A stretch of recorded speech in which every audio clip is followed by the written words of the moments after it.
Hi everyone, I'm Chrissy Hejny, and I evaluated the history and social justice sections of the Bowie High School Library.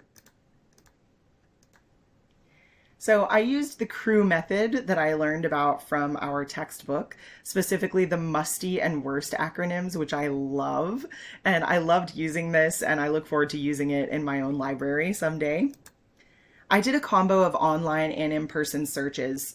So one of the courses I teach at Bowie is ethnic studies, and I thought it would, and we use the library a lot, a lot, a lot. So I thought it would be fun to look at the history and social justice sections with that course in mind. So I did an online search, and it looked pretty good. It yielded a few hundred results for each genre. And there were definitely more history than social justice, but it was pretty clean and easy to use. And in person looked fantastic. So these are the acronyms that I used. I was mostly focused on misleading, ugly, and superseded from musty, and then worn out kind of goes with ugly, out of date kind of goes with misleading or superseded. So my general impression is that everything looks awesome. Everything I saw, most of what I saw, seemed relevant and up to date.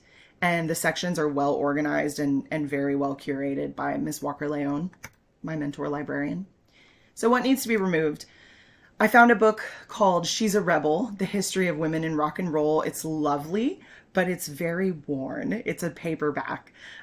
Tara also pointed out to me that it is copyrighted 1992. Sometimes if a book is old, the kids might not be interested. So to keep an eye on that. But then we looked at the checkout history, and it's been checked out recently, and it's actually pretty highly circulated. So it just needs to be replaced with a more durable version of the book. 3 Cups of Tea, I noticed this. I read this book years ago and then found out that most of the story was fabricated. So we should either remove this book entirely or put a disclaimer on it saying this is a really inspiring story, but most of it isn't real. Blackout by Candace Owens needs to be removed because it contains inaccurate information and it's rarely used. We saw that the only person who's ever checked it out is the student whose family donated the book several years ago. Also, this wasn't in the sections that I evaluated, but my mentor librarian did show me 2 books from the Scott Pilgrim series that are very popular, and they are hardbacks, but they need to be replaced because they've been borrowed so many times and they're not in great condition. So I have some pictures of those. You can see the Scott Pilgrim books are well loved. They've got some damage and they need to be replaced. And then here's She's a Rebel. So you can see the book is very attractive. It's popular. The kids check it out all the time. It's bright purple with the gold record. We've got Janis Joplin, Aretha Franklin, Bonnie Raitt, Tina Turner on there. It's really, really cool. But you can see that it's got some creases. It's a paperback, so we need to get a more durable version. Also, this book could very well be superseded at this point by documentaries, podcasts, and other digital items that we could provide, not to necessarily replace this book, but to supplement it. Because again, it is copyrighted 1992 and a lot has happened in the rock and roll world with women. So it would be worth it to look into that.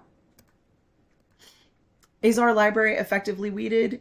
Absolutely. There are a few things that need to be replaced or removed, but otherwise these sections look amazing. And that really shows that my mentor librarian knows our community. She knows our interests. She knows what we need. She also communicates closely with me and my colleagues in Bowie English. And she really loves to bring in what we want to see for our students in both English and social studies.